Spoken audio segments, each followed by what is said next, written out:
Nitondra ny aretintsika tokoa izy sady nivesatra ny fahorintsika. Isaia 3:10 raha ny vanim-potoana ny ainany zanaka Israely dia nampahery azy ireo tokoa nahafantatra ny fisian'ny mpanompon'Andriamanitra nanaiky hiara-mitondra sy hiara-mivesatra amin'izy ireo ny aretina sy ny fampahoriana izay miatra.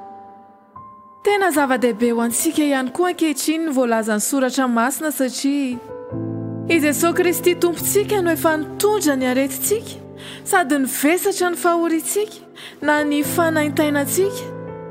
Izay endrika aretina sy fahoriana rehetra mianjady amintsika olombelona dia efa nentiny Kristy avokoa. Tsy izay mampangiry firy nofontsika fotsiny akory fa na ny momba ny saina, ny fo, ny fanahy ihany koa. Tsy misy olombelona na dia iray aza na izay heverina ho namana akaiky indrindra aza afaka mahafantatra sy mahatakatra ny antsipiriany amin'izay manjoa antsika.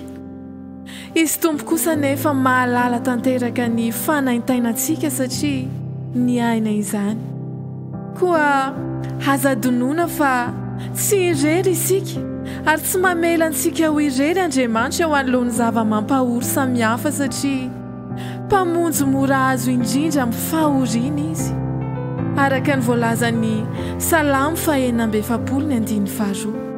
Eny, na dia amin'ny fotoana izay tsy hananantsika hery hanoherana ny aretina sy ny fahoriana noho ny fahalementsika aza dia ny fanahin'Andriamanitra kosa no manalalana antsika.